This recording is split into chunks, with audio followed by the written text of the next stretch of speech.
The basketball season is just around the corner. You can make this the best year of your officiating career by being prepared and on point. A great indicator of our professionalism and commitment is having our availability accurate and up to date. Most of us use Arbiter, so today we cover setting our availability for an entire season. Stick around. Hey everybody, it's Greg Austin with ABetterOfficial.com, where we craft video to help basketball officials get better and to take control of their officiating careers. If you haven't already done so, take a moment, hit below, subscribe, and notify so that you don't miss anything when we produce new content, which during the season is 2 times a week. We continue today with another preseason video. This one will discuss something that is completely under our control, and that is keeping our assigning software up to date. Here in the San Francisco Bay Area, I think we use exclusively Arbiter. Many officials rely on Arbiter. This video will cover Arbiter. All the essentials, though, can be applied to other assigning software. We're going to break it down into 3 parts, our video today. In the first part, we're going to talk about laying out for the entire season an overlay of our basic availability on a weekly basis. So if you work or go to school, you have a fundamental schedule that you can apply at the beginning of the season. This applies to most people. That covers, Monday through Friday over the course of a season. So after we do that one layer across the entire season of our availability, then we're going to go back and start adding calendar items that we have. We're going out of town for a 2-week period. I have an event planned. I'm not available that night. I have commitments every other Tuesday for Cub Scouts or what have you, right? So we start overlaying block dates on top of that. And then finally, we're going to go back through and say, okay, I've given a basic overlay, but there are some dates that I want back. I want those available to me, such as like Martin Luther King. Normally that would be blocked because I'm not available on a Monday, but during that holiday, there are showcase games throughout the day. I want to make myself available, let's say for a 10 or 12 o'clock game. So I'm going to release that date. After those overlays of dates, then we'll cover some things that are available via some assigners, including mileage blocks. I'll only travel so far. Zip code blocks. I will not work in that zip code, etc., etc. And so we'll cover some additional blocks that we can put on. And it's our responsibility to keep everything up to date so that when assigners assign us a game, we can accept it. This, of course, doesn't mean that things don't crop up. Life happens, emergencies, issues, health issues, I'm sick, etc. And assigners understand all that. We're going to go to schedule. What we're going to do is block dates. I'm logged into an account that only has playoff assignments at the end of the season, so I have a blank slate here in terms of my schedule. So the basics, right? Obviously, I can block a day by clicking block all day and then selecting that date on the calendar. It turns red, and down below there is now an entry that says this is blocked. Now, I could say during the basketball season, which here in the San Francisco Bay Area is going to run from September 29th, I'm not available on any Monday during the season. Okay? I'm going to be blocking all day during this date range on Mondays. I will apply that. Now, if we look at the schedule for October, it applies that block throughout that date range. Okay, let's go back. Now, let's say I want to undo that. I'm going to clear all the blocks on Mondays during that date range, and those disappear. So now we have a clean slate for the season. I work. I'm not available between 8 a.m. and 4:15. I work Monday through Friday. So during this period, I'm going to go Monday, Tuesday, Wednesday, Thursday, Friday. Now, if I apply this block, it'll block part of the day, 8 a.m. to 4:15, Monday through Friday, during this date range, which I've set up as being the season. Let's apply that. Each weekday, I've created a block for when I'm working. I've done that. This is a basic setting that is going to prevent my assigner from assigning me games when I'm working or until I'm off work. Now I can layer other blocks on top of this scenario. My son's birthday party is going to be on October 17th. I can simply go block all day, October 17th. What we have on this is two blocks, one on top of the other, but one obviously overrides the other. From the 17th to the 28th, I will be out of town.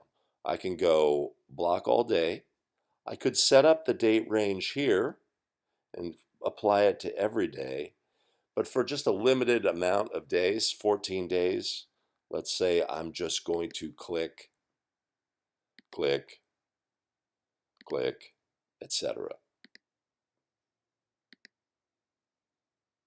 On weekends, I don't have a work schedule, but I may have other schedules that are important. First of all, I could block all day during the season on Sundays. Maybe your assigner also assigns other games that are on Sundays. Every Sunday during this date range, this is my season date range, I'm going to block Sundays. I will apply that.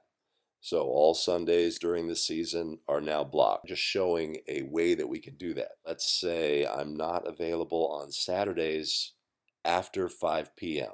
I want to block part of the day. I'm going to set up the time range, so I'm not available from 5 p.m. until midnight. This is on Saturdays during the regular season. So I'm blocking part of the day. Here's a time range. Here's a date range. And within that date range, only on Saturdays do I want to apply that block. The Saturdays fill in. If we we want to view our schedule on a Saturday, it shows now blocked from 5 to midnight, essentially. There's a couple of weekends where it doesn't apply. During January, that Saturday obligation I have is not there. I can just simply go to the dates and say, okay, I'm going to clear that block, right? I could have, changed the date range here if it was more extensive, just on Saturdays, clear blocks. All these tools can be used together. Early October, there's going to be a weekend birthday party. Go to October. I'm going to block all day. On the 20th, there's a birthday party. And again, we've got blocks on top of blocks, and that's okay. I don't have to clear the previous block to say, hey, I'm now blocked out. I'm blocked all day. On the 27th, I'm not available as well. There's a meeting schedule I have in November. On the 19th, I have a meeting. I'm going to block.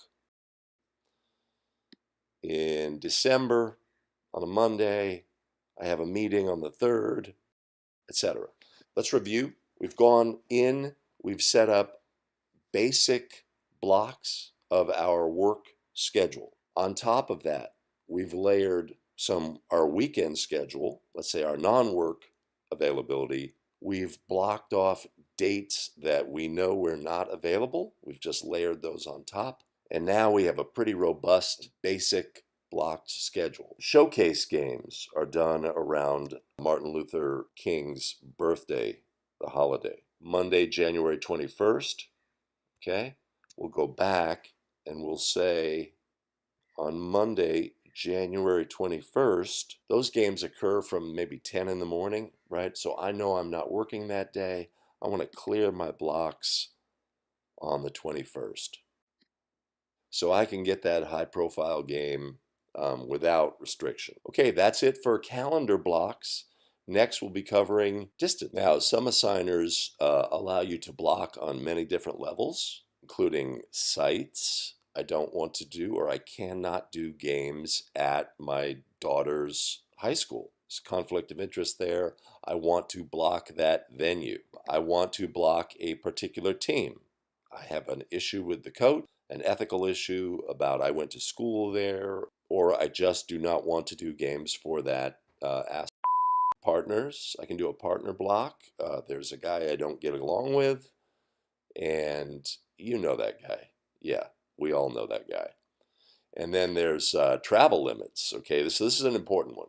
I'm going to have travel limit. During the week, it will be based on my place of employment, if I have one that's fixed. I can use this strategically. Only want to do games within a certain radius of that location. Here in the Bay Area, I've chosen Alameda as a central location, and I can do games within 31 miles of that. And what that's going to do is exclude some locations that traffic will just not allow me to get to without a great deal of stress and risk. So I've blocked that. You can make that block really tight if you want, or really big. On the weekends, I do it from my residence. The distance is large. It includes the entire coverage area for this assigner. I could set it at 250 and it wouldn't matter, as games are only assigned within this distance. On top of that, you can also block postal codes. There's a part of the Bay Area that's super tough for me to get to, and I'm just going to block it. Your assigner may allow you 1, they may allow you 2, they may allow you 5, they may allow you an unlimited number. This is something that is set by the assigner. And if you want to have an overall look at your blocks, can view it. I've blocked this team. I don't have any site blocks. I've blocked a postal code. I've blocked a partner. I have travel limits during the day. I have basic block between 12 a.m. and 6:15 p.m. all season long. I have some all-day blocks included, some Mondays and Wednesdays during the regular season. I've blocked for this assigner. All right, thanks for watching the video. Much appreciated. Videos over here that you can check out as well and keep learning how to be a better official, something we're all striving to do, and let's do it together here at abetterofficial.com.